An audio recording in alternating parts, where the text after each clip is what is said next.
Alors, fais cette prière après moi. Seigneur Jésus, merci pour ta grâce. Merci pour ta présence. Parle-moi. Je présente mon cœur comme une bonne terre où la sémence de ta parole va germer. Parle. Mon oreille est une terre qui va écouter et qui va recevoir.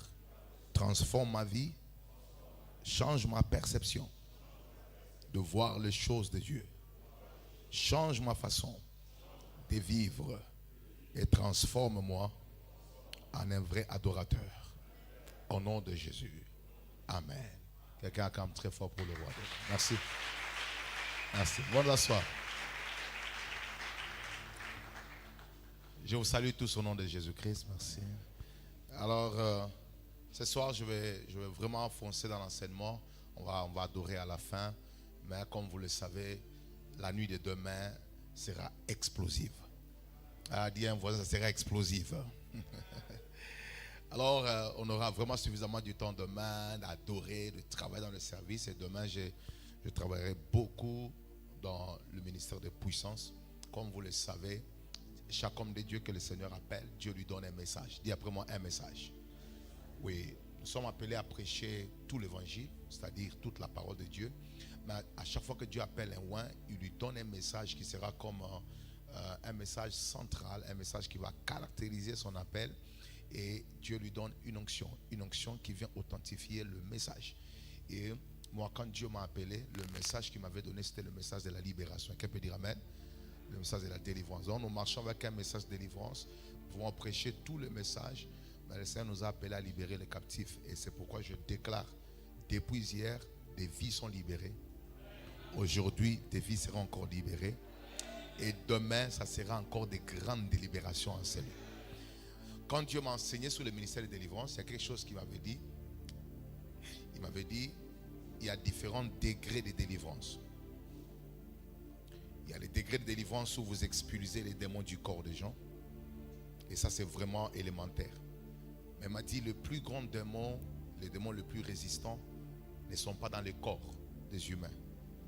Mais ils sont dans les systèmes de pensée erronés qui ne sont pas en alignement avec ma pensée. Alors, tout démon qui est caché derrière un faux raisonnement est difficile à chasser. Pas parce qu'il n'y a pas suffisamment d'autorité, mais parce qu'il ne peut quitter que si la mauvaise pensée est démantelée. Aussi longtemps qu'un faux raisonnement ou une fausse culture ou une chose qui n'est pas en harmonie avec la parole de Dieu n'est pas éradiquée de la pensée d'un homme, il y a des démons qui ne partiront jamais. Ils peuvent être chassés à cause de l'influence de la présence de Dieu, mais à partir du moment où la mauvaise pensée demeure et qu'elle continue à influencer tes attitudes, ton comportement et ton atmosphère, le démon est très bien logé et il ne partira jamais. C'est pourquoi vous verrez, il y a des gens qui n'ont pas de délivrance totale. Pas parce qu'il n'y a pas suffisamment de puissance, pas parce que Dieu n'est pas là, mais c'est parce qu'ils n'ont pas changé le système de pensée. Et c'est pourquoi l'enseignement est très important. Et Jésus dit, vous connaîtrez la vérité. Et la vérité vous affranchira. Donc il y a une dimension de délivrance qui n'est pas liée à la prière, qui n'est pas liée à l'autorité de l'homme de Dieu, mais qui est liée à l'autorité de la vérité de la parole de Dieu qui vient dans votre esprit. Alors ce soir, il y a une grande délivrance qui va se produire pendant que l'enseignement sera donné. Et je veux que chacun de vous acclame très fort pour la parole de Dieu. Merci.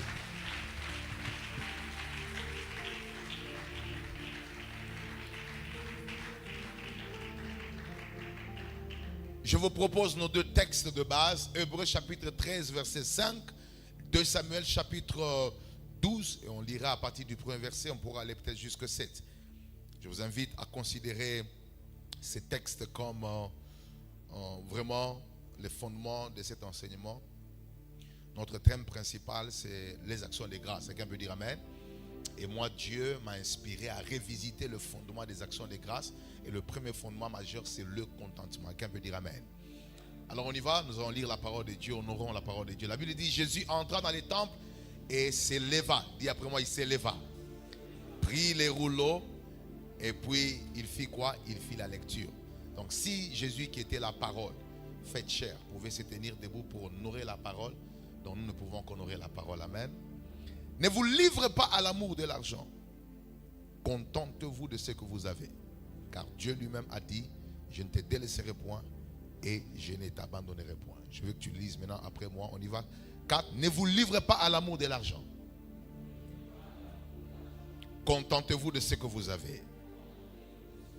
Car Dieu lui-même a dit, je ne te délaisserai point et je ne t'abandonnerai point.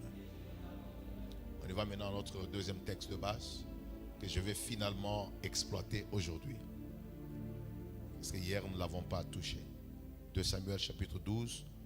On ira à partir du premier verset jusqu'au 6 jusqu'à 7. On y va. Technique, vous êtes avec nous? 2 Samuel chapitre 12.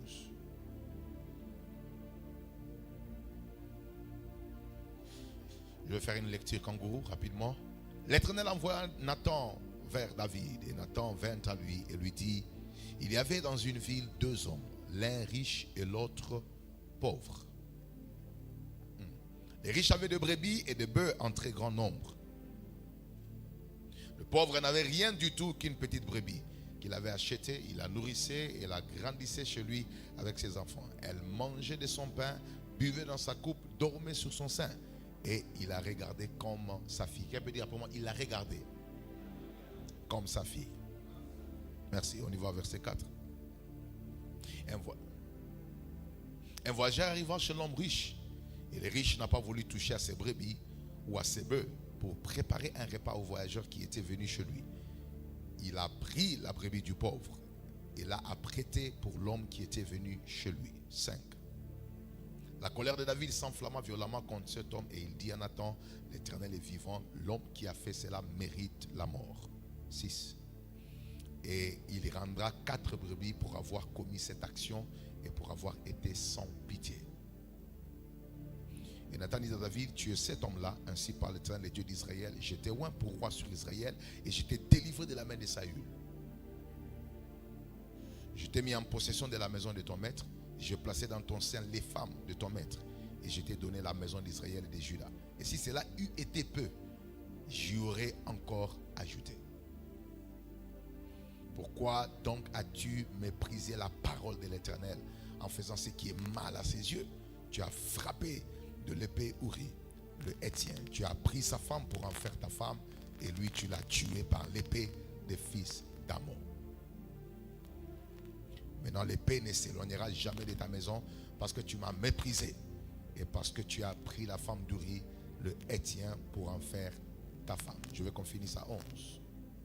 Ainsi par l'Éternel, voici je vais faire sortir de ta maison les malheurs contre toi. Je vais prendre sous tes yeux tes propres femmes pour les donner à un autre qui couchera avec elle à la vue de ce soleil. Acclamons très fort pour la parole de Dieu. Bon d'asseoir. Alors ce soir, je vais enseigner sur l'impact du contentement dans les actions de grâce. Quelqu'un peut dire après moi, l'impact du contentement dans les actions de grâce. Oui.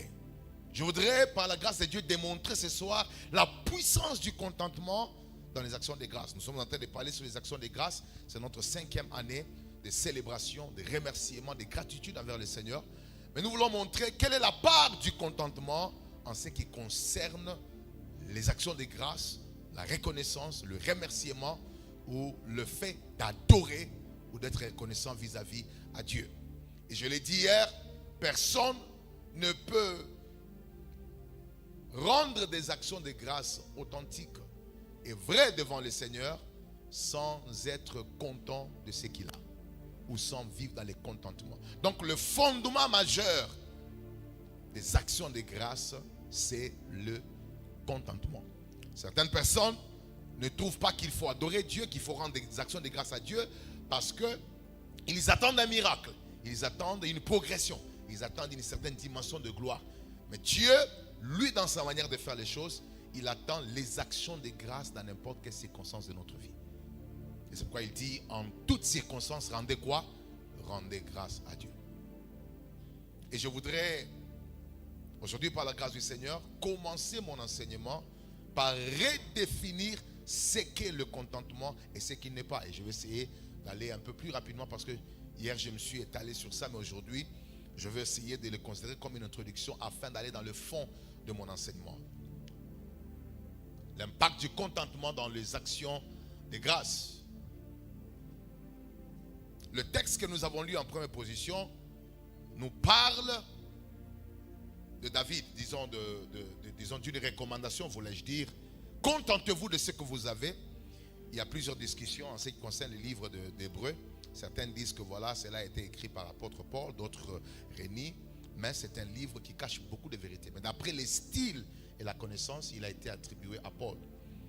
En disant que vous devez vous contenter de ce que vous avez. À partir déjà de cela, pour ceux qui écrivent, notez que le contentement est un ordre divin et non un ordre pastoral. Le contentement est un ordre divin. Car toute écriture est inspirée de qui? Est inspirée de Dieu. Même si cela ne vient pas directement de la bouche de Dieu, mais comme c'est une écriture qui est inspirée de Dieu, cela est un ordre divin. Et je voudrais que chacun de vous soit conscient du fait que l'obéissance ne consiste pas seulement à fuir l'impudicité. L'obéissance ne consiste pas seulement à donner la dîme. L'obéissance ne consiste pas simplement à pardonner les péchés des autres. Mais l'obéissance, c'est aussi apprendre à se contenter de ce que Dieu vous a donné. Une personne qui se contente de ce qu'il a est en train de faire preuve d'obéissance à une parole inspirée de Dieu. Je voudrais dire à tout celui qui est présent en ces lieux, toute le fois qu'on ne se contente pas de ce que nous avons, on a péché. Parce qu'on n'a pas respecté un ordre divin. Parce qu'on n'a pas respecté un commandement scripturaire que le Seigneur a établi dans sa parole. Et je voudrais aller un peu plus loin.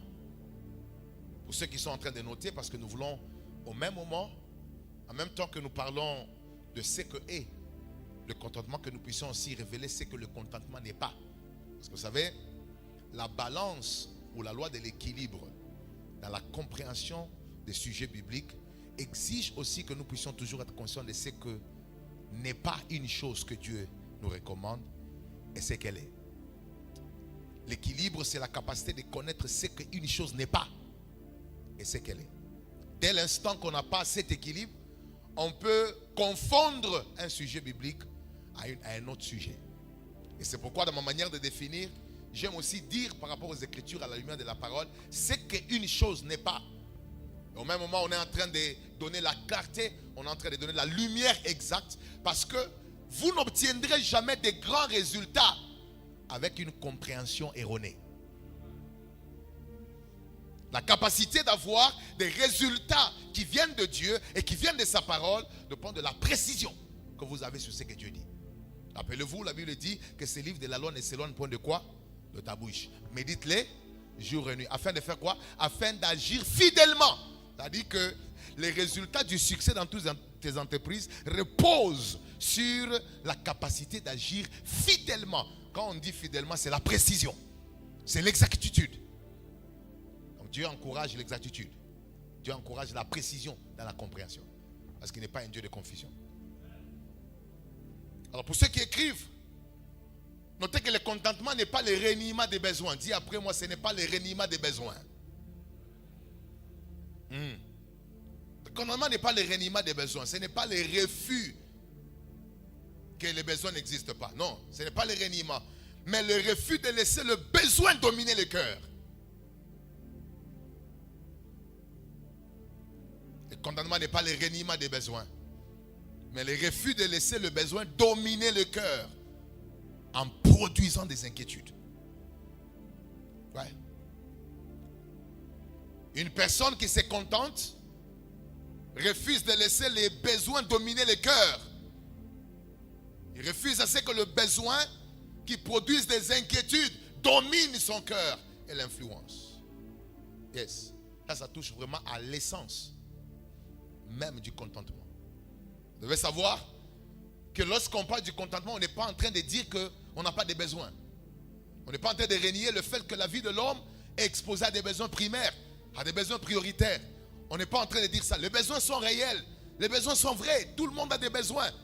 Mais dès l'instant où vous entrez dans le contentement, c'est-à-dire vous entrez dans une dimension où vous refusez que les besoins de vos vies gouvernent le cœur.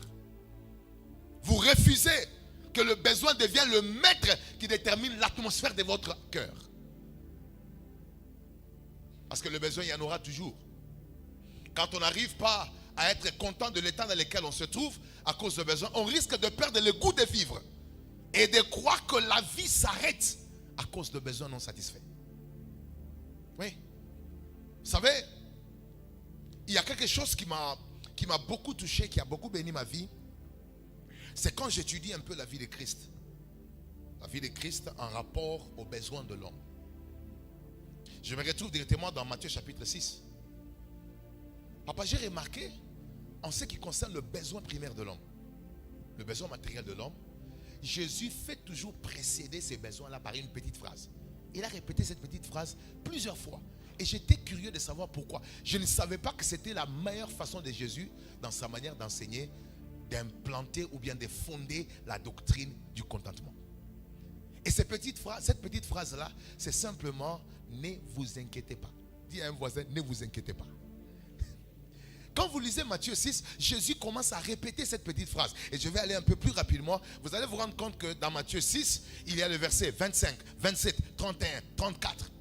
Quand vous lisez Matthieu 6, versets 25, 27, 31 et 34, vous allez remarquer que Jésus est en train de dire « Ne vous inquiétez pas ». Ne vous inquiétez pas de quoi? De la nourriture, des vêtements, de tous ces besoins matériels. Et il est en train de viser quoi? Les domaines matériels de la vie. Il dit, l'inquiétude naît quand les besoins prennent la place de Dieu. Il dit, ne laisse pas tes besoins, en d'autres termes, ne laisse pas tes besoins devenir le maître qui gouverne ta vie. Au même instant, quand il dit, ne vous inquiétez pas, il n'est pas en train de dire que vous n'avez pas besoin. Il dit, il sait que, vous savez que votre Père Céleste sait que vous en avez besoin. Mais il veut établir l'esprit de contentement dans le croyant. Pour que le croyant ne soit pas frustré pendant qu'il est en train de poursuivre, atteindre les intérêts du royaume. Parce qu'il dit, cherchez premièrement quoi? Le royaume des cieux. Et les restes, ça fera quoi? J'aimerais dire à l'église, au lieu qu'il s'arrête là, il dit dans Matthieu 26, 27, il dit, aucune inquiétude ne va ajouter une coudée. L'inquiétude ne peut pas ajouter une coudée à quoi? À votre vie. C'est-à-dire que Jésus voulait montrer à ses disciples et même à nous l'église qu'il n'y a pas de résultats et de bénéfices dans les inquiétudes. Il n'y a que des pertes. Lorsque vous ne permettez pas au contentement de s'établir dans votre cœur, ce qui va se passer, c'est quoi? Les inquiétudes vont prendre les dessus. Et dans les inquiétudes, il n'y a pas l'ajout des années sur la terre. Il n'y a que la réduction de jours. Parce que l'inquiétude abat les cœurs. L'inquiétude dessèche les eaux, nous dit la Bible. Il abat le cœur. Or, la Bible dit, garde ton cœur de plus que quoi? Car de lui viennent quoi? Donc, toute personne qui laisse l'inquiétude entrer dans son cœur, il a fait quoi? Il est en train de fermer la source principale de la vie, la source de la gloire, la source même de la communion avec le Seigneur. Il dit, l'inquiétude abat le cœur. La plupart des maladies cardiaques que les gens ont, des maladies bizarres, viennent des inquiétudes. Oui, beaucoup de gens sont malades parmi nous. C'est à cause des inquiétudes. Et au-delà de cela, il va ajouter encore, dans le livre de la sagesse, l'inquiétude dessèche les os. Il y a des gens qui mangent très bien, et parfois même certains qui mangent beaucoup. Mais quand vous regardez l'état de leur santé, vous sentez qu'ils ont un problème. Les os se dessèchent lorsque vous laissez l'inquiétude prendre le contrôle. Et Jésus ne peut pas nous demander de ne pas nous inquiéter sans connaître les effets dangereux des inquiétudes. Parce que tout ce que Dieu interdit porte des conséquences très dangereuses. Il dit, ne vous inquiétez pas du lendemain. Dis après moi, ne vous inquiétez pas du lendemain. Parce qu'il sait que le futur appartient à Dieu. Le futur appartient à Dieu. Et quand tu es en train d'évoluer dans la vie, tu dois apprendre à établir un système de contentement en enlevant les inquiétudes. Nous avons des besoins, mais nous ne devons pas laisser les besoins nous gouverner. Nous ne devons pas laisser les besoins déterminer notre atmosphère journalière. Je suis en train de déclarer à partir d'aujourd'hui, aucune inquiétude n'aura de l'espace dans ton cœur. Et je voudrais dire à tout celui qui m'entend en ces lieux, Dieu contrôle ton lendemain. Tu n'as pas le pouvoir sur ton lendemain. La preuve en est qu'il y a des gens qui allaient dans des voyages. Il y a des gens qui ont fait des projets de mariage. Mais à quelques jours de leur mariage, ils sont morts. Cela montre combien l'homme est limité. Ce n'est pas ton organisation qui assure la gloire de ton lendemain. Tu peux être bien organisé aujourd'hui pour ne pas vivre le lendemain. Mais il y a un Dieu qui maîtrise ton futur. Ce que toi tu appelles futur est un passé pour Dieu. C'est pourquoi il dit, il annonce dès le commencement ce qui doit arriver. Parce qu'il fréquente ton futur avant que toi tu n'y arrives. Donc la capacité de se contenter d'aujourd'hui est une autre forme de faire confiance à celui qui maîtrise le futur. Ce n'est pas le refus. Le contentement, ce n'est pas le refus ou le reniement des besoins. C'est simplement le refus de laisser ce besoin commencer à les gouverner. Et c'est pourquoi tu ne dois pas t'inquiéter. Dis à un voisin, il ne faut pas s'inquiéter. Oui, apprends à aimer l'état dans lequel tu te trouves. L'apôtre Paul dit, j'ai appris à être content de l'état dans lequel je me trouve. Ça peut être un état de besoin. Il a appris à être content dans cet état-là. Et quand il est dans cet état-là, vous savez ce qu'il a fait? Il a refusé que le besoin puisse gouverner son cœur.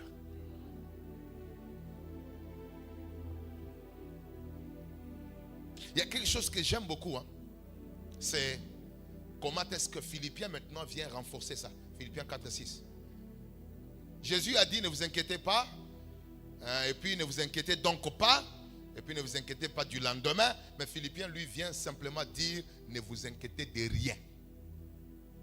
C'est-à-dire, il n'y a aucun sujet de la vie qui peut arriver dans ta vie qui doit te troubler ou devenir un sujet d'inquiétude.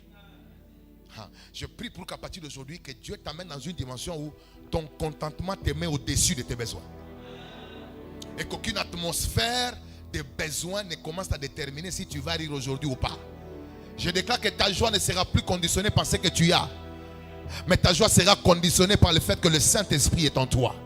Et s'il est en toi, c'est lui qui produit la joie. Il ne produit pas la joie en fonction de ce qu'il te donne, mais il produit la joie en fonction de sa présence en toi. Si tu me donnes un bon amen, je prêche la parole. Et c'est pourquoi ma prière pour chacun d'entre vous, c'est qu'à partir d'aujourd'hui, que vous puissiez développer cette capacité à laisser Dieu prendre le contrôle de votre vie. Ne permettez pas aux inquiétudes de vous troubler ou d'agacer votre existence.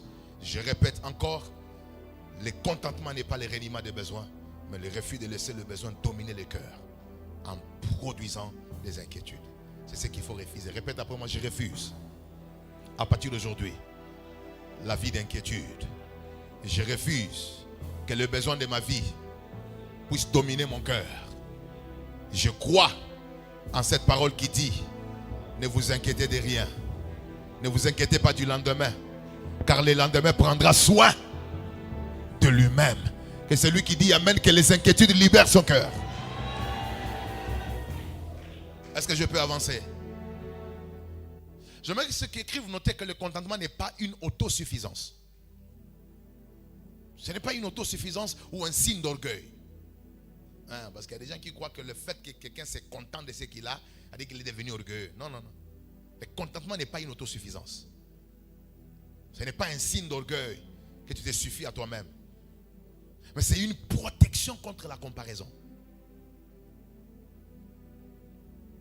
C'est une protection contre la convoitise.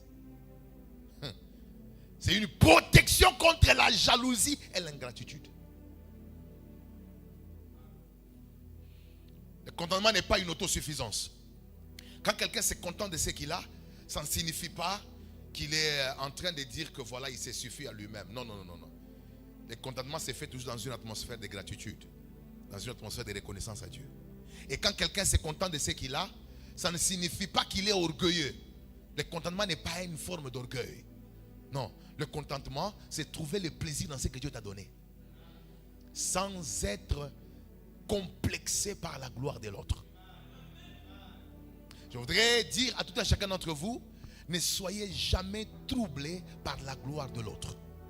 Chacun chacun de nous a sa destinée. Chacun de nous a son avenir. Et peut-être que celui que tu envies aujourd'hui sera ton travailleur demain.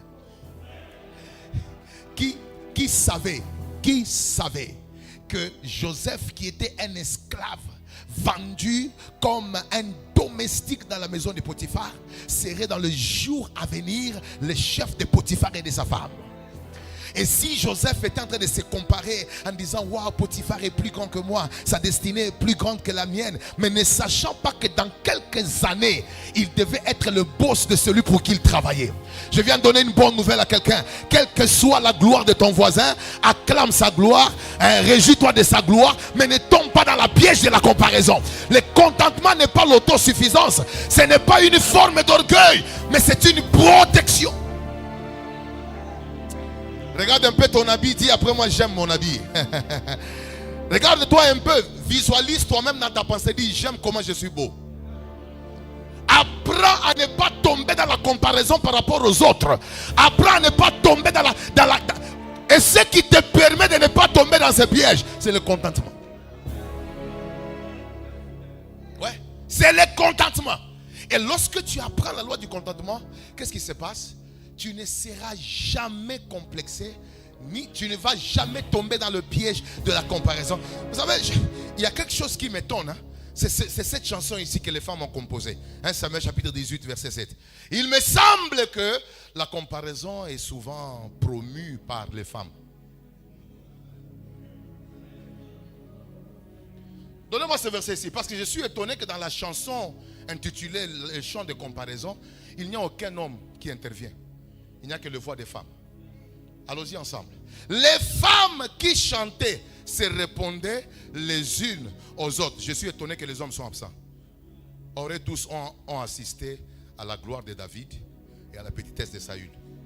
Les femmes qui chantaient se répondaient les unes aux autres et disaient, Saül a frappé quoi?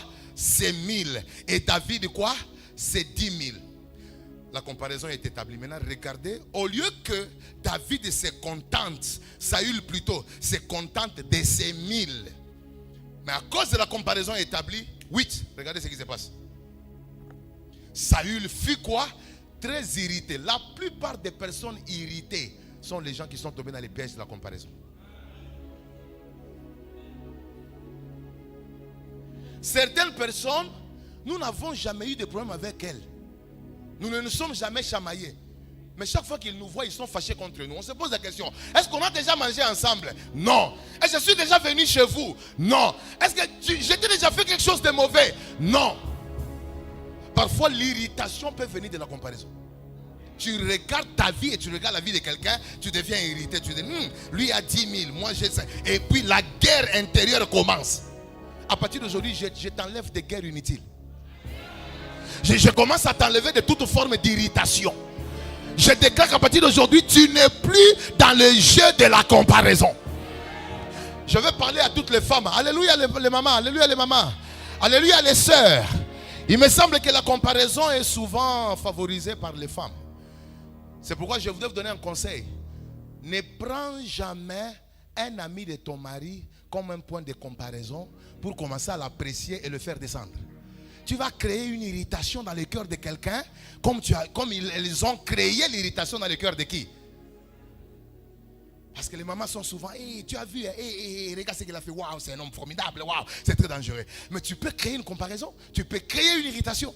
Au lieu que cela s'arrête là, je suis étonné que même votre mère matriarche principale, la source de la race humaine, Ève, elle aussi a fait entrer le malheur par la comparaison. Dès l'instant où elle a écouté par la bouche du serpent que le jour où vous mangerez, vous serez comme. Elle a dit, hey.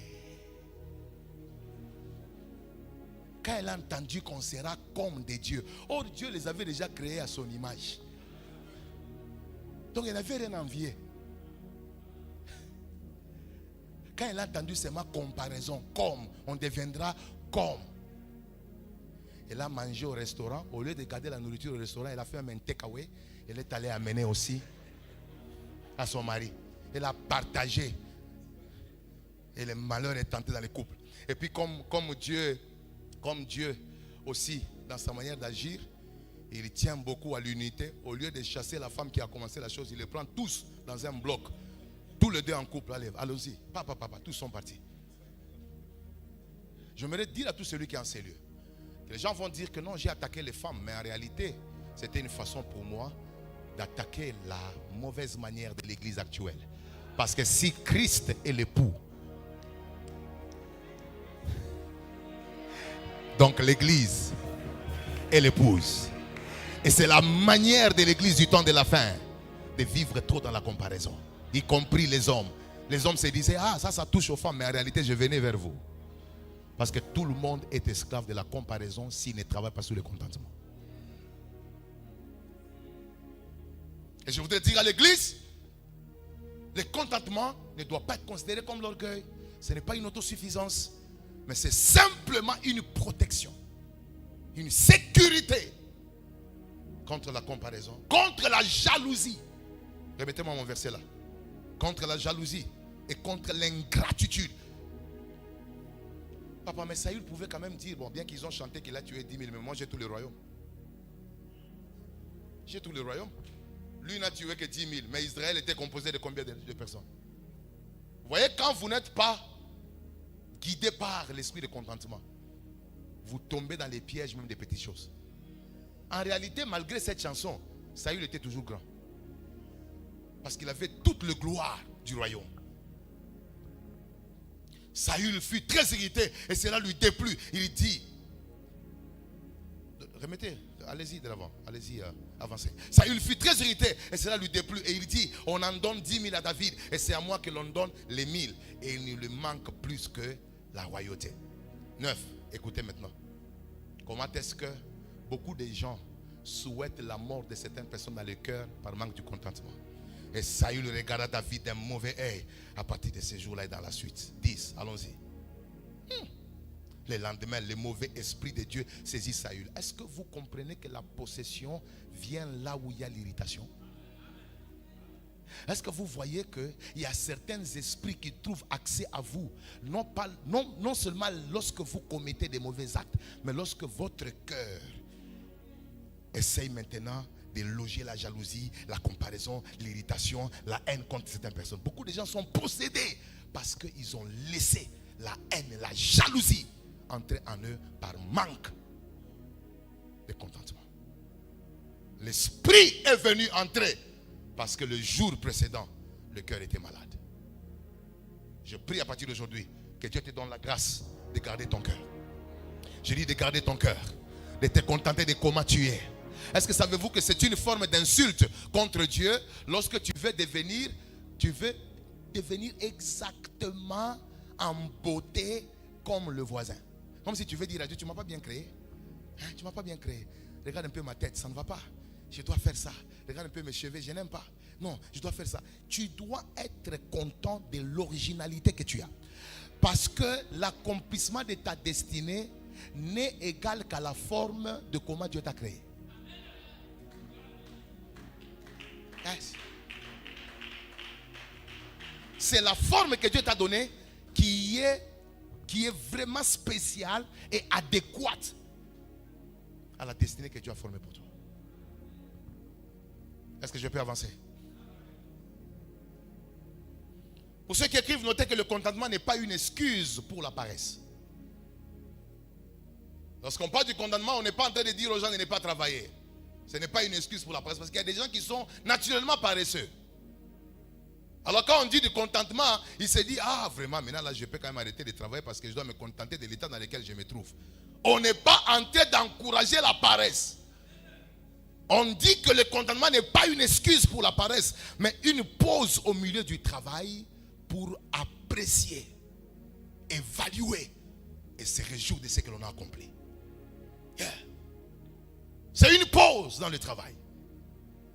Le contentement n'est pas une excuse pour la paresse.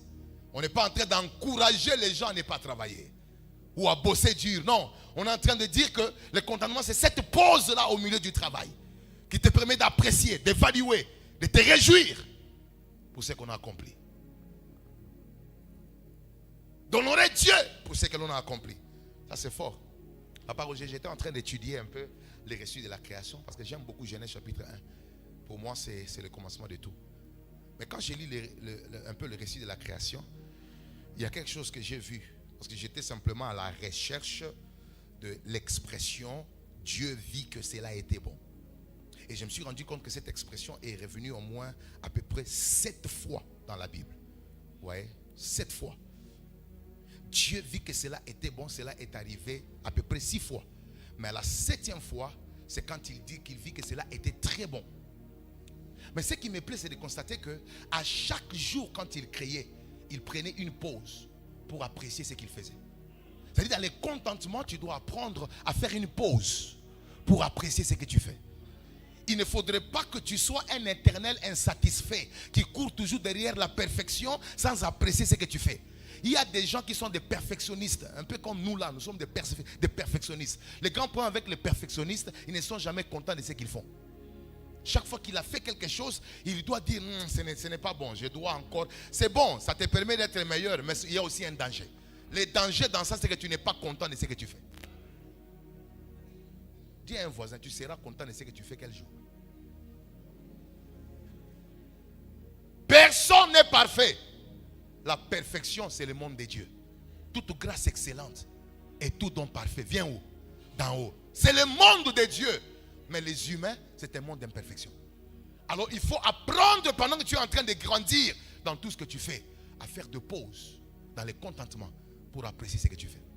Et vous devez savoir une chose, parfois les appréciations des humains ne viendront pas quand les résultats ne sont pas encore frappants.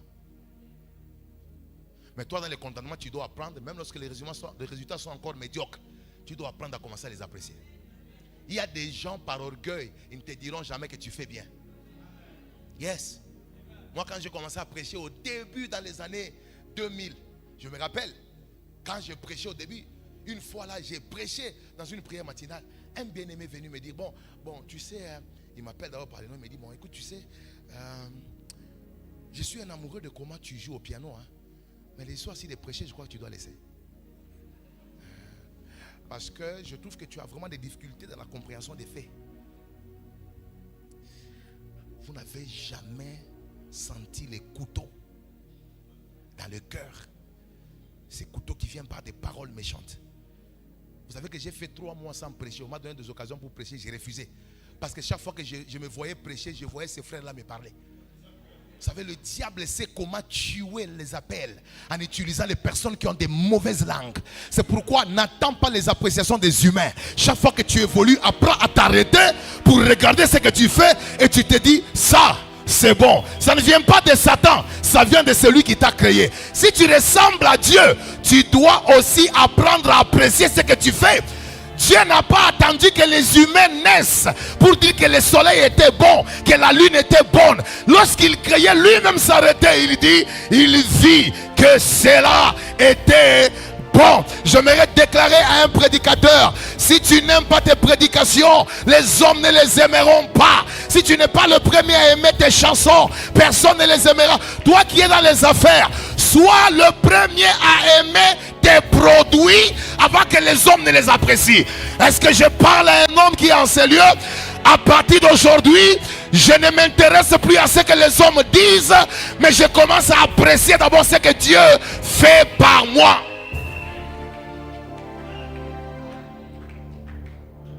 Ce n'est pas de l'orgueil, parce que le contentement commence avec l'appréciation. Si tu n'apprécies pas ce que tu fais, si tu n'apprécies pas ce que Dieu fait par toi, qui va t'apprécier? Sans oublier que le cœur de l'homme est... Quelqu'un peut refuser de t'apprécier parce qu'il se sent jaloux. Il est jaloux. Et quand ce frère-là m'avait dit ça, 3 mois, je n'ai pas pu prêcher. On m'a paralysé. Dis à un voisin, il faut faire attention avec les mauvaises langues. Il y a des gens qui ont ce qu'on appelle la langue de serpent. Qui contient ce qu'on appelle les venins d'aspic. Quand ils ont libéré une parole, bam! Ça te prend des mois pour guérir. Un jour, le Saint-Esprit m'a dit, qui t'avait appelé? J'ai dit, moi. J'ai regardé, il y avait personne. J'ai dit, qui t'avait appelé toi? J'ai dit, celui qui m'avait appelé, c'était toi. Il dit, maintenant, c'est quoi avec le frère là? C'est-à-dire que tu veux me dire que c'est celui qui doit déterminer si tu es appelé ou pas. Et je me suis tenu debout, j'ai commencé à prêcher dans un miroir. Et les jours où on m'a programmé, quand je prêchais après cette crise de 3 mois, la présence de Dieu était tellement si forte qu'il était le premier à être délivré dans ces cultes-là. Et quand il était délivré, il est resté, tout le monde était parti, mais il n'était que sous la manifestation. Et il ne pouvait pas se relever jusqu'à ce qu'on m'a appelé pour prier pour lui. Quand je prie pour lui, dès qu'il me voit, dis à un voisin, celui qui t'est réuni aujourd'hui t'acceptera demain. Ah, dis à quelqu'un, celui qui ne t'accepte pas aujourd'hui deviendra ton disciple demain. Mais d'où vient cela? Ça vient du contentement. Ça vient du contentement. Et aujourd'hui, il est mon disciple. Il suit mes cours. Il suit mes enseignements. Mais il voulait détruire son maître. Il faut faire attention. Il y a des gens qui sont tes disciples mais veulent te détruire. Ce n'est pas parce que tu es au niveau embryonnaire que la destinée n'est pas rassurée.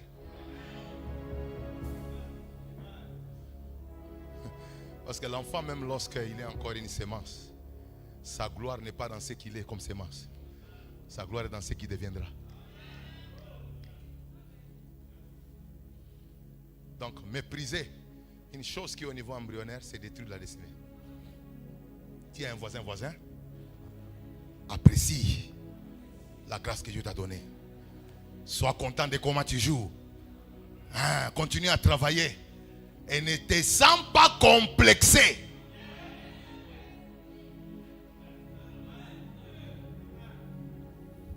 Dis à un voisin, c'est la parole. Alors aujourd'hui, je suis en train d'enlever dans quelqu'un les complexes. Soit d'enlever en quelqu'un la comparaison. Soit d'enlever en quelqu'un la jalousie. Écoutez, vous devez savoir une chose. Soyez content d'être à côté des personnes qui sont plus puissantes que vous.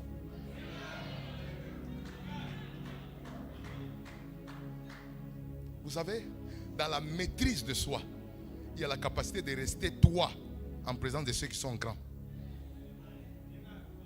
Sans souffrir. Sans souffrir. Je vais vous partager rapidement 4 vérités sur le contentement. Dis après moi 4 vérités sur le contentement et son absence. 4 vérités sur le contentement et son absence. Je voudrais que vous puissiez noter avec moi parce que je vais maintenant entrer dans la petite histoire. Papa Roger du proverbe là de Nathan. Oui. Parce que David vient de coucher avec une femme d'autrui, la femme d'Uri, n'est-ce pas? Et puis il s'arrange pour tuer le mari en lui donnant une lettre qui devait l'exposer devant l'armée, n'est-ce pas? Mais regardez ce qui se passe. Quand il finit de commettre cette bêtise-là, après avoir couché avec une femme d'autrui, Dieu envoie un prophète. Le prophète vient parler en parabole.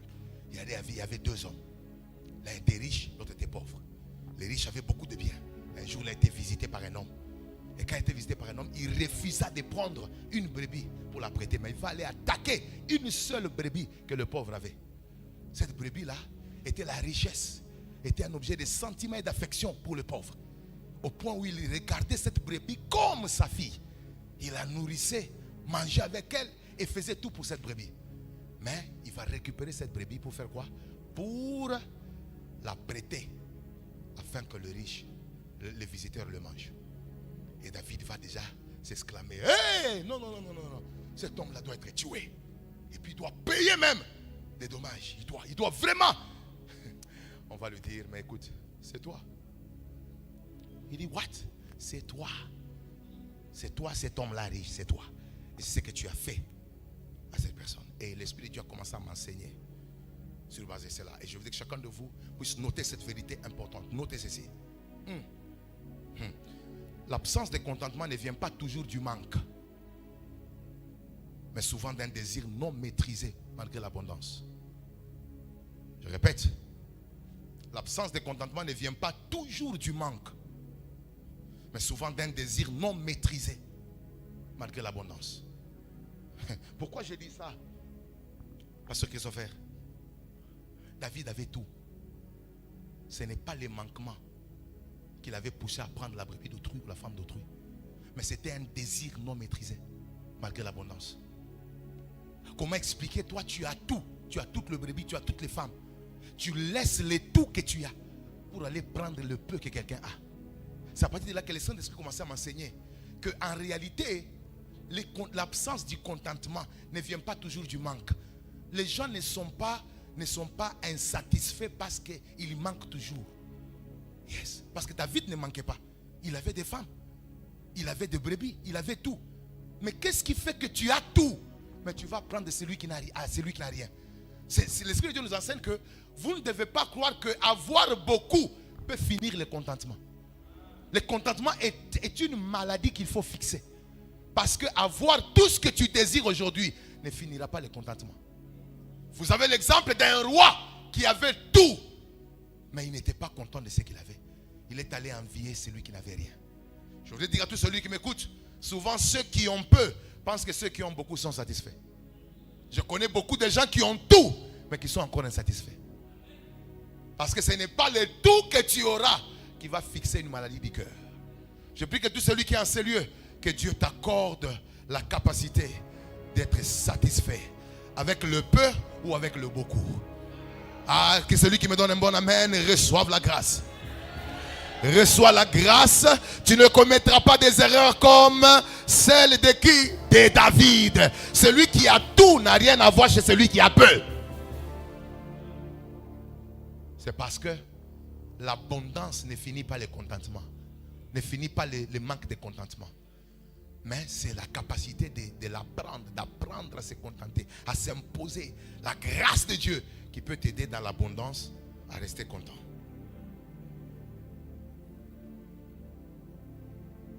Deuxième vérité. Le contentement nous rend heureux avec le peu que nous avons.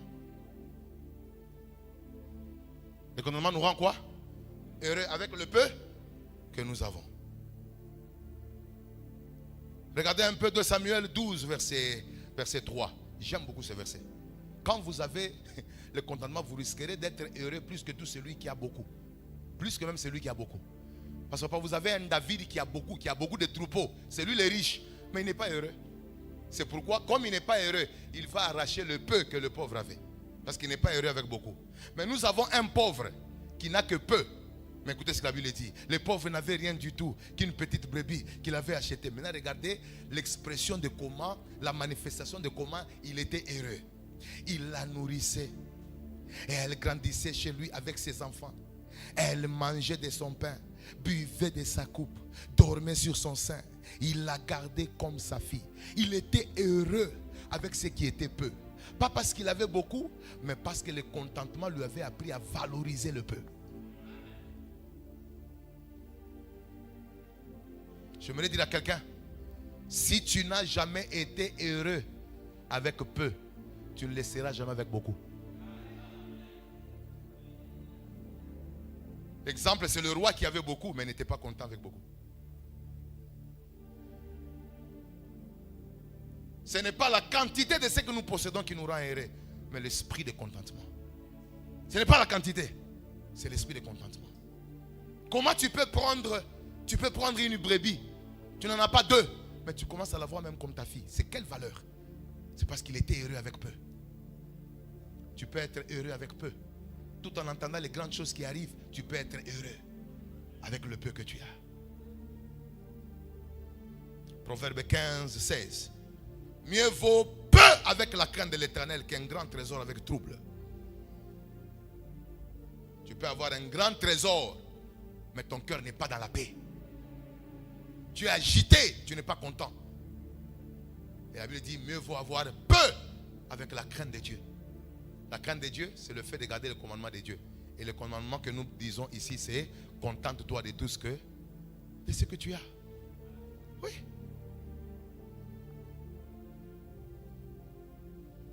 Troisième vérité. Papa, j'ai compris que l'absence de contentement peut nous pousser à rechercher ce dont nous n'avons pas réellement besoin. Oui. L'absence de contentement peut nous pousser à chercher ce dont nous n'avons pas quoi? Réellement besoin. Oui. Simplement pour satisfaire la convoitise. Et non pour répondre à un vrai besoin. L'absence de contentement peut nous pousser à rechercher ce dont nous n'avons pas réellement besoin. Le riche David n'a ni convoité, ni pris la brebis du pauvre par nécessité. Oui, oui. Vous voyez dans les paraboles ici, homme de Dieu. C'est que dans l'adage ou bien dans l'énigme que le prophète donne, papa, en réalité, David n'avait pas besoin de cette brebis. Parce qu'il en avait beaucoup. Il n'avait pas besoin de cette brebis-là. Il en avait déjà beaucoup. Donc, ce qui l'a poussé à aller prendre cette brebis-là, c'était le manque de satisfaction. Il est allé chercher une chose dont il n'avait pas besoin. Parce que c'était déjà résolu. Ce n'était pas un besoin, c'était déjà résolu. Beaucoup de gens, par manque de satisfaction, cherchent des choses dont ils n'ont pas besoin. C'est pourquoi il y a certaines prières que Dieu n'exauce pas. Dieu n'exauce pas certaines prières parce que ce sont les fruits de la convoitise et non les fruits des vrais besoins.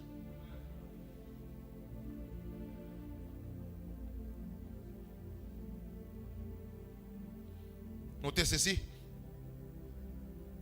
Le manque de contentement est un péché qui entraîne toujours des conséquences négatives. Yes. C'est la racine de beaucoup de maux. Yes. Le manque de contentement est un péché qui entraîne toujours des conséquences négatives dans notre vie. Ouais. J'ai compris dans la vie, les conséquences ne viennent pas seulement de l'impudicité. Parce qu'on a beaucoup valorisé l'immoralité comme si c'est le péché le plus grand. Mais il y a beaucoup de gens parmi nous, à cause du contentement, ils vont arriver à l'infidélité sexuelle. C'est la racine de beaucoup de choses. Je vous dis la vérité. Je peux compter avec vous le type de conséquences qui sont arrivées dans la vie de David à cause du manque de contentement. Parce que tu as beaucoup de femmes, mais tu vas chercher une seule femme d'autrui. Tu as beaucoup de brebis, tu vas chercher une seule brebis d'autrui. Ce manque de contentement va engendrer des maux et des conséquences. Et ça va maintenant de compter. À cause de ça, l'infidélité, l'adultère a commencé. La plupart des personnes adultères dans les mariages sont dans les manques de contentement. Dieu t'a donné un bon mari, il t'a donné une belle femme, mais tout ce que toi tu fais, c'est d'avoir toujours les yeux à l'extérieur. Pourquoi tu n'es pas content de celui que Dieu t'a donné? Donnez-moi un amen un peu plus élastique. Il est tombé dans l'adultère. Au lieu de rester là, les mots ont continué. Qu'est-ce que vous remarquez? Il a conçu le meurtre en lui. Ça vient d'où? Du manque de contentement. Vous ne pouvez pas faire le lien entre le mécontentement et le meurtre. Mais regardez comment un mécontentement a amené un homme selon le cœur de Dieu à tuer.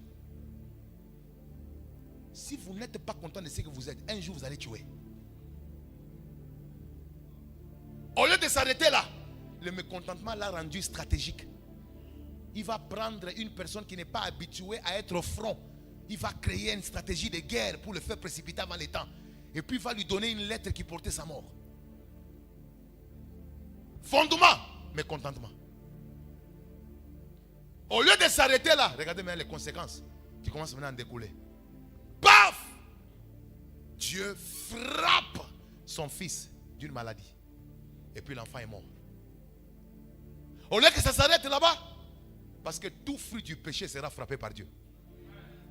Au lieu de s'arrêter là, ça continue à notre dimension. Vous savez ce que Dieu va faire? Dieu va ordonner dans le programme de l'humiliation à cause du mécontentement à ce que l'un de ses fils puisse se coucher avec ses femmes publiquement. Est-ce que vous vous rendez compte que le péché d'adultère que lui avait fait était secret, mais les conséquences ont été publiques? C'est parce que toute le fois que vous persévérez dans la vie de péché en secret, vous programmez des humiliations publiques. Vous programmez des humiliations publiques. Au lieu que ça s'arrête là, son royaume a été divisé. Dis à un voisin, fondement, manque de contentement. Il a perdu de choses. Et aujourd'hui, beaucoup de personnes parmi nous souffrent parce qu'ils n'ont pas pu se contenter de ce que Dieu leur a donné. Pourquoi aujourd'hui on a des pasteurs qui touchent au fétiche? C'est parce qu'ils ont convoité. Dieu t'a donné la grâce d'être évangéliste, mais tu veux devenir prophète. Parce que tu envies ceux qui donnent les numéros, ceux qui donnent les adresses. Est-ce que toi tu as besoin de donner les adresses? Tu as besoin de prêcher pour que les âmes soient sauvées. Parce qu'il y a des gens, même si vous leur donnez le numéro de téléphone, s'ils ne sont pas encore sauvés, ils iront en enfer. Donc Dieu a t'appelé en tant qu'évangéliste, il veut sauver des âmes. Est-ce que tu peux être content de ce que Dieu t'a donné? Est-ce que tu peux quitter dans la maladie de souffrir parce que tu n'es pas comme l'autre?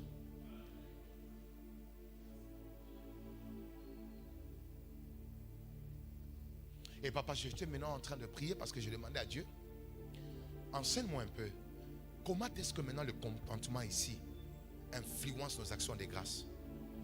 Et c'est avec ça que nous allons commencer à prier pour adorer Dieu. Écoutez, on n'est pas ici pour demander, on est ici pour faire des actions de grâce. Et Dieu va exaucer vos prières par les actions de grâce. C'est ça l'atmosphère de la semaine. Oui, Dieu ne répond pas seulement en fonction des prières et des requêtes. Dieu répond aussi en fonction d'un cœur qu'il adore.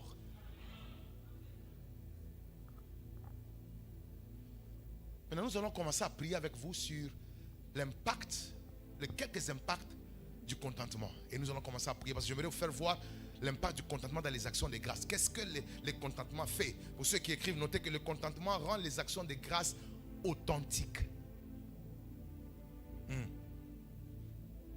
Le contentement rend les actions de grâce ou la gratitude authentiques et agréables aux yeux de Dieu. Yes.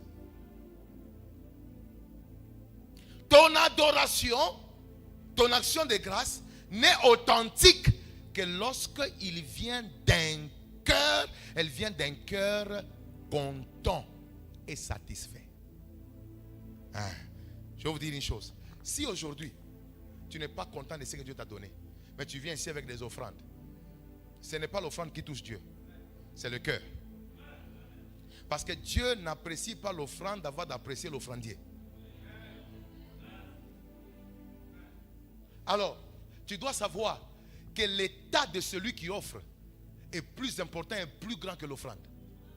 C'est pourquoi il dit quand tu arrives à l'hôtel et que tu te rappelles que tu as un problème avec quelqu'un, tu laisses d'abord l'offrande. Pour dire que Dieu n'est pas en train de courir derrière l'offrande, mais il court derrière le cœur de celui qui offre. Alors, le contentement rend ton adoration et tes actions de grâce authentiques et agréables aux yeux de Dieu. La Bible dit dans Matthieu chapitre 15 verset 8, ces peuples m'honorent de quoi? De l'œuvre, mais leur cœur était quoi? Est éloigné. Quand tu n'es pas content de ce que Dieu t'a donné, même si tu amènes des offrandes, même si tu dis des paroles d'adoration, Dieu ne va pas agréer ça parce que ton cœur est loin de lui. C'est pourquoi tu n'as pas le choix. Tu ne dois être content que de ce que Dieu t'a donné. Tu dois développer le contentement. Parce que c'est ce qui rend ton adoration agréable aux yeux de Dieu. Il dit dans 2 Corinthiens 9, 7, Dieu aime celui qui donne avec quoi? Avec joie. Mais si tu n'es pas content, tu es irrité. Si tu n'es pas content, tu murmures. Si tu n'es pas content, ton cœur n'a pas de joie. Donc tu peux donner, mais Dieu n'agrée pas. Ma prière aujourd'hui, que tout celui qui était mécontent de l'état dans lequel il passait, que l'esprit de contentement vienne sur toi. Et pendant qu'on sera en train d'adorer le Seigneur, en terminant ce culte, que Dieu agrée ton adoration, pour qu'en retour, qu'il y ait des bénédictions qui vont tomber sur ta vie. Je déclare l'amertume quitte ton cœur, le mécontentement quitte ton cœur, et que Dieu commence à te donner un cœur joyeux qui va produire des paroles agréables. Dis après moi, je reçois la grâce à partir d'aujourd'hui, par le contentement, de produire des actions de grâce authentiques et qui viennent de la joie de se contenter de ce que Dieu m'a donné.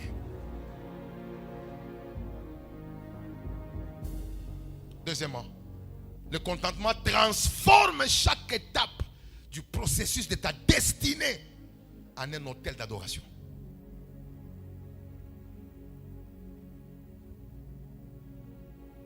Le contentement transforme chaque étape du processus de ta destinée en un hôtel d'adoration. Yes. Nous n'attendons pas que la destinée s'accomplisse pour commencer à adorer.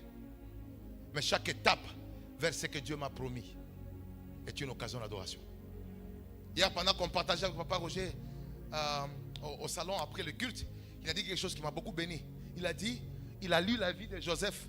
Il n'a jamais vu un endroit où Joseph s'est plaint au sujet de tout ce qu'il a connu comme trahison, destruction.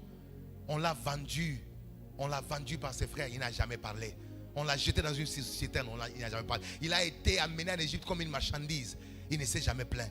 Il a été accusé injustement par la femme de Potiphar, il ne s'est jamais plaint. Il s'est retrouvé en prison injustement, il ne s'est jamais plaint. Et quand vous lisez toute la Bible, il n'y a pas une parole plaintive qui est sortie de la bouche de Joseph. Qu'est-ce que vous constatez? Il considérait que chaque étape de la processus, ça l'amenait vers la gloire. Parce que s'il était resté dans la maison de son père, il ne devait pas arriver dans la royauté. Il fallait qu'il soit vendu, qu'il soit acheté, qu'il soit accusé injustement. Parce qu'il fallait qu'il se retrouve même en prison. En état en prison, il fallait qu'il y ait le contact avec les deux officiers qui étaient proches du roi. Et que l'un des officiers devait garder le témoignage de son don. Et que par le témoignage du don, qu'il soit maintenant réclamé par le roi afin d'entrer dans la destinée. Chaque étape de ta vie, tout concourt au bien de ceux qui aiment Dieu. Si tu aimes Dieu, chaque étape, bonne ou mauvaise, doit constituer un sujet d'adoration.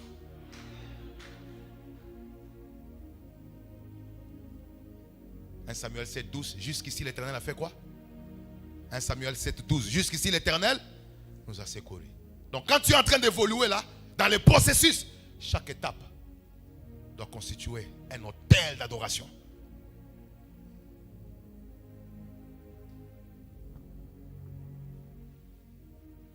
Merci Saint-Esprit. 3. Le contentement te protège contre le péché des murmures. Dis après moi, le péché des murmures. Et le faux jugement contre Dieu. Le contentement te protège contre le péché des murmures. Du murmure ou si vous voulez. Et même le faux jugement contre Dieu. Et ça te garde dans une posture d'adorateur. Yes. Yes. Je suis en train de sentir dans mon esprit, pendant que je parle ici, qu'il y a des gens parmi nous qui doivent cesser d'attribuer à Dieu de faux jugements. Votre esprit est tellement très limité pour juger Dieu. Vous n'avez pas toujours tous les angles de comprendre ce que Dieu fait par un malheur. Les jugements que tu peux faire sur Dieu par rapport à une situation qui est arrivée ne peut pas être juste sans la révélation et la lumière de la parole. Parce que ton esprit est très limité.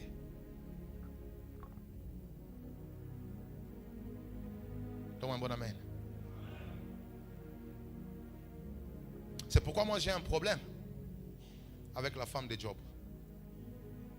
Le problème que j'ai avec la femme de Job, c'est que cette femme a incité Job à insulter Dieu. Vous savez d'où est venue cette capacité à inciter Job à injurer Dieu? C'est le manque de contentement par rapport à l'état dans lequel il s'est retrouvé. Vous savez, parfois vous pouvez être une personne qui incite les gens à se rebeller contre Dieu à cause de vos faux raisonnements sur Dieu. Mais regardez un homme qui avait le contentement, ce qu'il va dire, il va regarder la femme et dire, toi tu es insensé. C'est quelle folie qui naît de ta tête. Vous devez savoir toujours comment identifier la folie dans les paroles des personnes qui ne sont pas capables de marcher dans le contentement. Il y a des personnes qui ont des paroles qui ne viennent pas de Dieu, mais des paroles qui ont été inspirées par Satan. Parce que mon problème avec la femme de Job, c'est qu'elle a été capable de reproduire la même parole que Satan. Et je me dis, c'est peut-être la raison pour laquelle Satan ne l'a pas touché. Parce que comment expliquer que Satan a touché au bien? Il a touché à tout, mais n'a pas touché à la femme de Job. C'était la dernière cartouche. Et la femme de Job avait la capacité de reproduire les paroles de Satan pendant qu'elle était absente de la réunion entre Dieu et Satan. Parce que quand Dieu est en réunion spirituelle avec Satan, Satan a dit, Si tu arraches cet homme, toutes ces choses, il te maudit en face. Pendant qu'il parle dans le monde spirituel, personne n'était là. Mais quelques temps après, la femme de Job qui n'était pas touchée par Satan vient reproduire le même parole que Satan. Là, la question est de savoir qui lui avait inspiré. Qui lui avait donné l'information. Quelle est la qualité de tes paroles auprès des personnes qui vivent des problèmes? Tu les incites à se révolter contre Dieu, à se révolter contre l'Église, ou bien tu encourages la fidélité et le contentement? Mais j'aime Job. J'aime Job. Job 2:10. Job dit, tu parles comme une femme insensée. Quoi? Nous recevons de Dieu le bien et nous ne recevrons pas aussi le mal. En tout cela, Job ne pécha point par ses lèvres. Et j'aime Job 1:21. Il dit, je suis sorti du sein de ma mère et nu j'y retournerai. L'Éternel a donné et l'Éternel a ôté. Que le nom de l'Éternel soit béni. Vous voyez ça? Le contentement lui a permis de garder un jugement vrai, la crainte de Dieu sur la personne de Dieu. Craindre Dieu n'est pas simplement éviter de voler, c'est aussi refuser de juger mal Dieu quand on vit des choses qu'on comprend pas. Il ne faut pas avoir la liberté de dire des paroles telles que Dieu n'est pas juste. Pendant que tu es en train de pleurer, là, Dieu peut te tuer. Hein? Vous vous demandez pourquoi est-ce que les serpents brûlants ont tué les enfants d'Israël? C'est à cause des murmures, de faux jugements sur Dieu. Qu'est-ce que tu dis chaque fois qu'il y a quelque chose qui te blesse? Qu'est-ce que tu dis sur Dieu? Et le contentement nous permet, nous protège contre le péché des murmures et des faux jugements sur Dieu.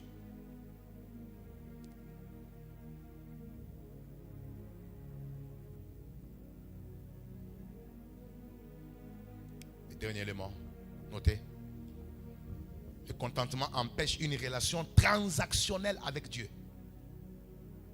Et établit un amour constant et inconditionnel. Je répète. Le contentement empêche une relation transactionnelle avec Dieu. Mettez-moi un peu Habakkuk 3, 17 à 18. On va un peu prendre ce temps pour adorer le Seigneur et lui offrir des actions de grâce. Le contentement empêche une relation transactionnelle avec Dieu et établit un amour constant et inconditionnel. Sans contentement, on remercie Dieu seulement quand il donne. Mais avec le contentement, on remercie Dieu même lorsqu'il n'a pas donné. Vous savez, la relation transactionnelle, c'est quoi? C'est une relation du donnant-donnant. C'est-à-dire que chaque fois que tu donnes à Dieu une action de grâce, tu es en train d'attendre qu'il lui aussi te transfère quelque chose. Tu ne donnes pas parce qu'il est Dieu. Tu ne donnes pas parce que tu l'aimes. Mais tu donnes parce qu'il faut qu'il te donne.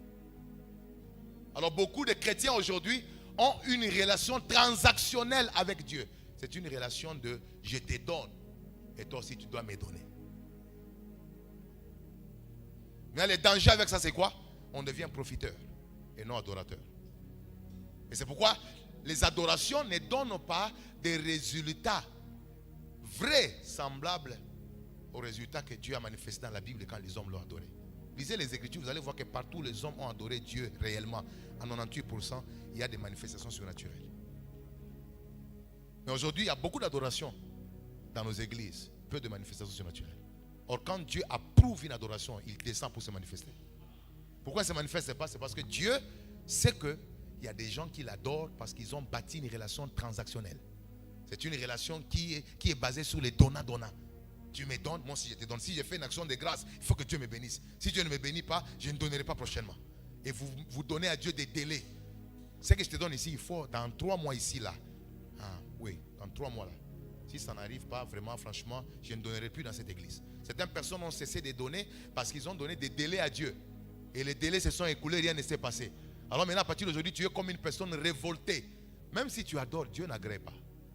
Il n'agrée pas parce que ton adoration n'est pas basée sur le contentement. Il est basé sur une relation transactionnelle. C'est une relation de profit.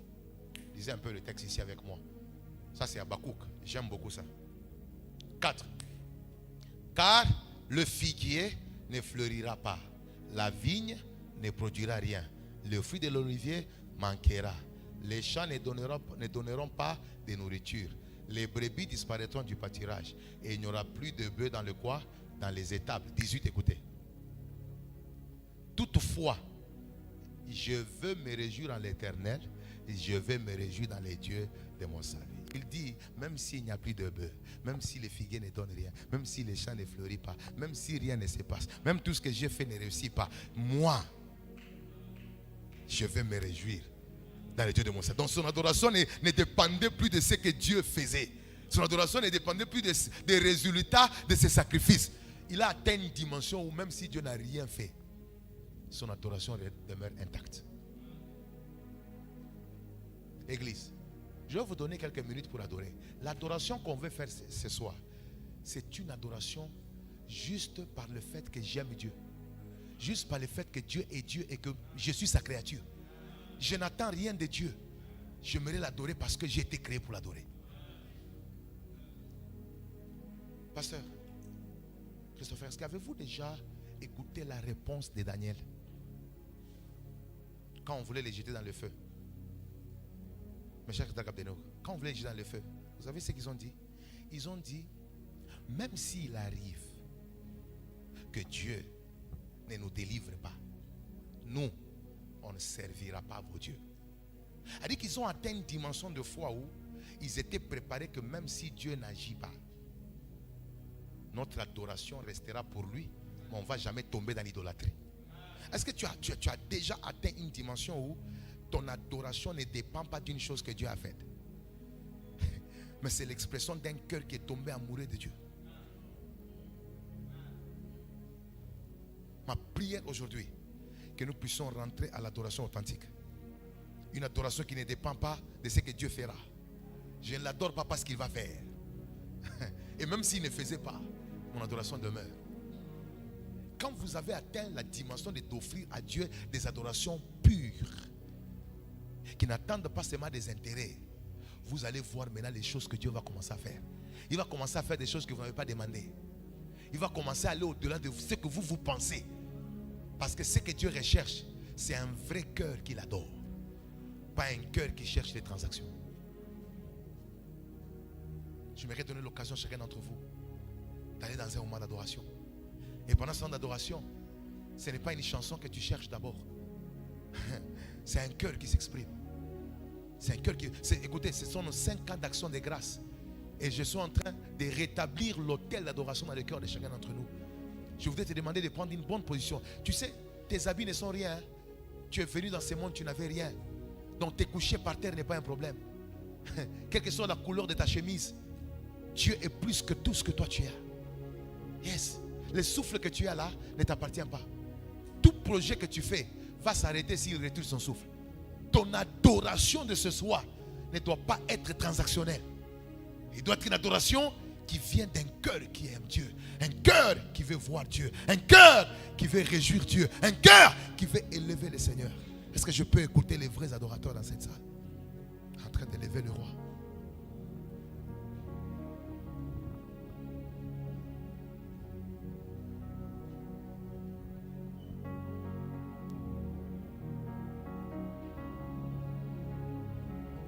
Est-ce que je peux voir des adorateurs qui prennent des positions? Adore Dieu pour les difficultés. Yes. Adore Dieu pour les épreuves. Adore Dieu pour ce qu'il est.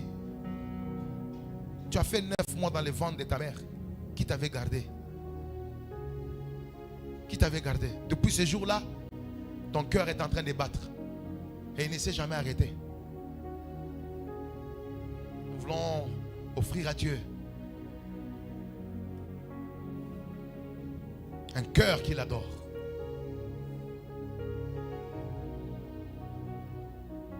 Yeah.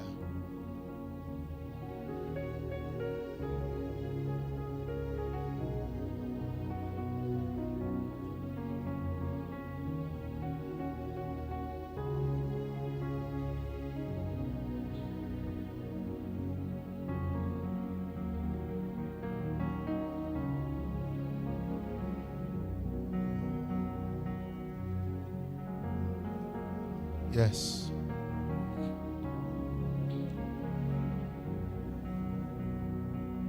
Hallelujah.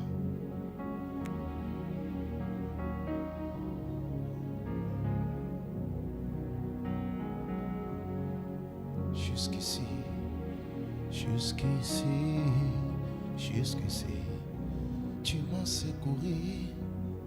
Jusqu'ici, jusqu'ici, jusqu'ici, tu m'as restauré. Jusqu'ici, jusqu'ici, jusqu'ici, tu es avec moi. Oh, oh, oh. Jusqu'ici, jusqu'ici, tu m'as secouru. Est-ce que la voix des adorateurs, les voix des adorateurs peuvent monter dans l'église? Jusqu'ici, tu m'as secouru malgré mes fautes. Yes. Jusqu'ici, jusqu'ici. Quelqu'un peut commencer à élever le roi. Sens-toi à l'aise de claquer le main, de pousser des cris, de lever le roi. Il mérite que tu l'adores. Pas pour ce qu'il va faire, pas pour ce qu'il a fait, mais pour ce qu'il est. Yes. Jusqu'ici, jusqu'ici, tu m'as secouru. Yes. Malgré mes fautes, Yes. mes faiblesses. Jusqu'ici, Oh my God. tu m'as secouru. Oh my God. Jusqu'ici, Est-ce qu'il y a un adorateur dans cette salle? jusqu'ici, jusqu'ici, Est-ce qu'il y a un adorateur dans cette salle? Oh my God. Yes. mes faiblesses. Jusqu'ici, Rekobahande. tu m'as secouru. On est en train de retourner la gloire à Dieu. Il mérite. Jusqu'ici, jusqu'ici, tu m'as secouru. Yeah. Mes fautes, Yes. Quelqu'un peut commencer à monter dans l'adoration. Voilà, jusqu'ici. Jusqu'ici. jusqu'ici, jusqu'ici, Arrekande va prendre Bakaria. Jusqu'ici. jusqu'ici, Yes. jusqu'ici, Jusqu'ici. jusqu'ici, Jusqu'ici. jusqu'ici, Oh my God. Oh my God. Quelqu'un m'entend? C'est une adoration.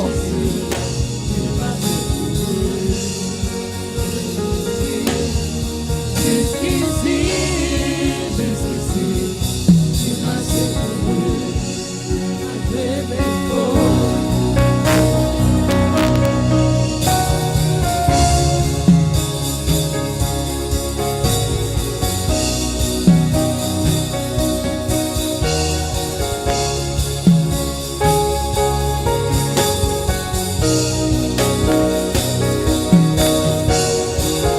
Jésus prend ta place. Jésus prend ta place. Encore. Que tous les autres noms disparaissent. que tous les autres noms disparaissent. Alléluia. Que tous les autres noms disparaissent. Que tous les autres noms disparaissent. Jusqu'à ce que, comment? Jusqu'à ce qu'il n'y ait que toi.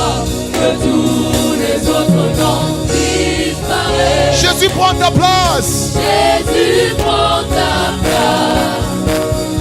Jésus prend ta place. Que tous les autres noms disparaissent. Que tous les autres noms disparaissent. Alléluia.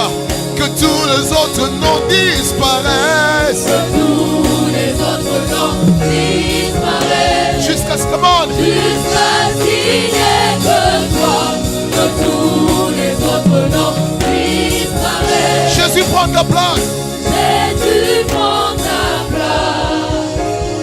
Jésus prend ta place.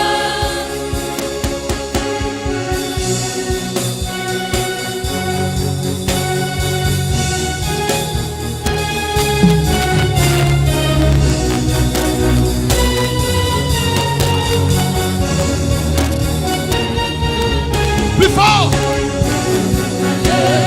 Je vais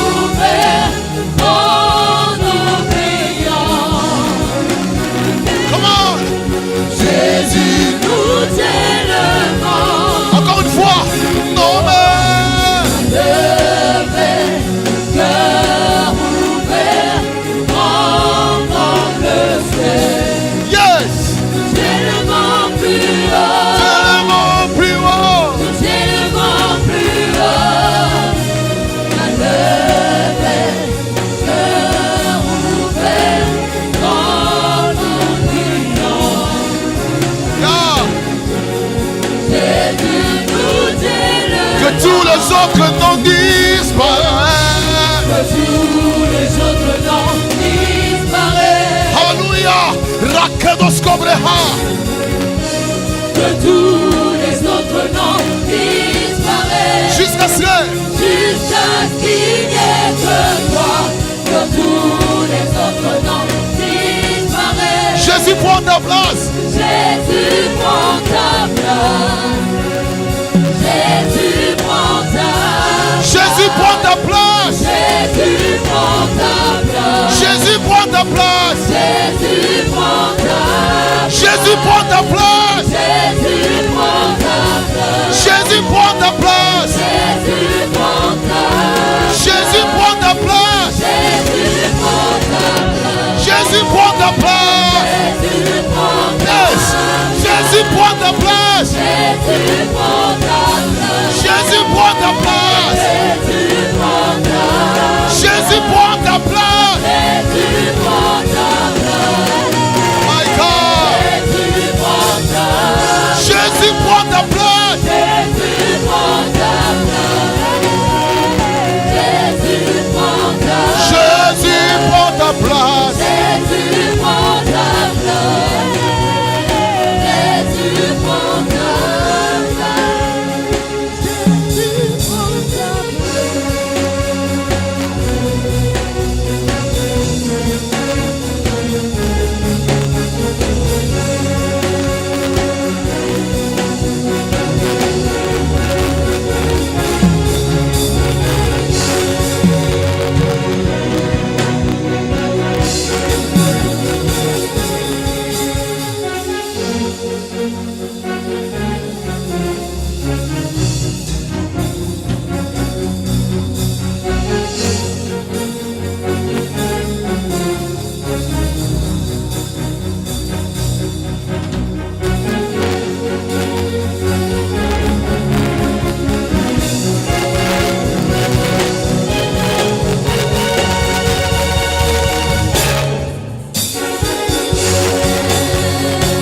Malasi. Malasi. Plus fort. Malasi. Malasi.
Pousser des cris de joie pour le roi.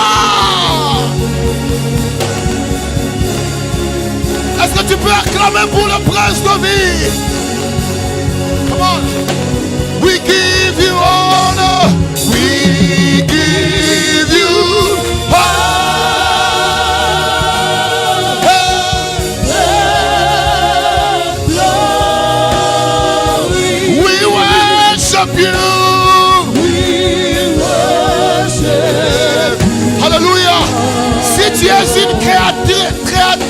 créature du Créateur. Est-ce que tu peux élever le main en l'air et commencer à élever le roi? We give you honor.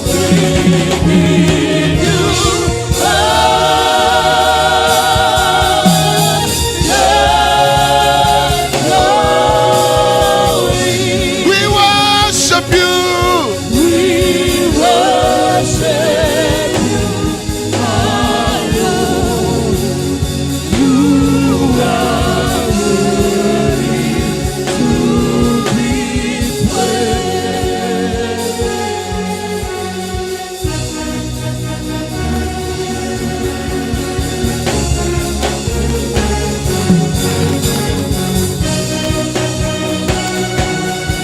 Plus fort. Jéhovah, Jéhovah, tu es Jéhovah, tu es le Dieu très haut, tu es le Dieu très haut. Jéhovah, tu es élevé. Yeah, tu es le Dieu très haut. Jéhovah, tu es élevé. Allons ensemble, Jéhovah. Jéhovah, Jéhovah, Jéhovah, Jéhovah, Jéhovah,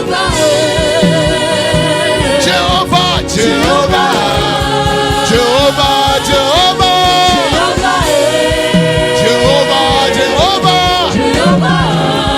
Jéhovah, Jéhovah,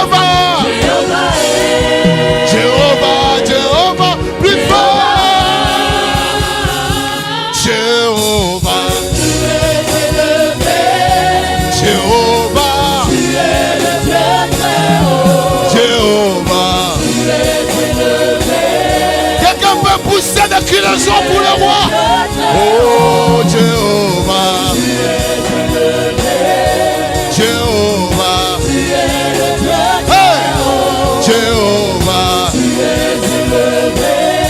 Jéhovah.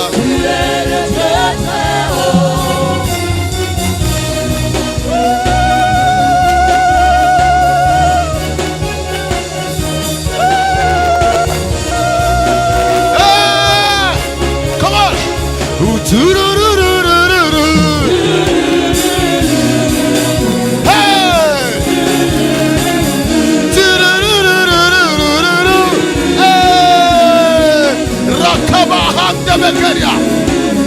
Yahweh, Yahweh, Sabaoth, Yahweh, Yahweh, Sabaoth, Yahweh, Yahweh, Sabaoth, Yahweh, Yahweh, before.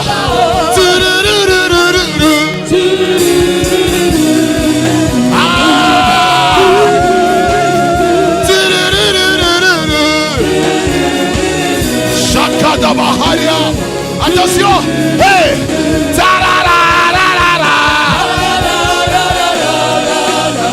Hey,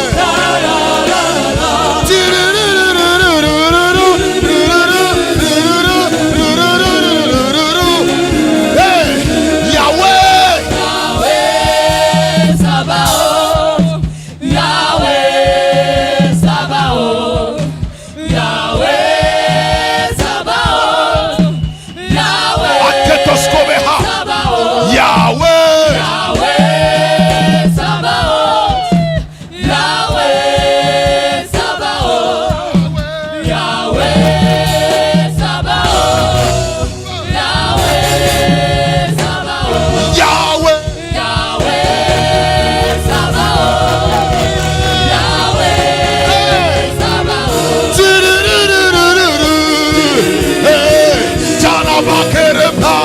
Ipanis Kobeharia, que tu brandisce vaga, manes cobritabe, tiene la baraja de pea, hey, before.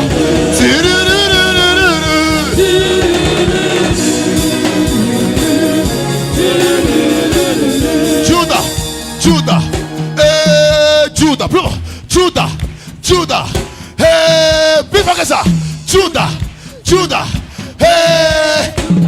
Judah, Judah,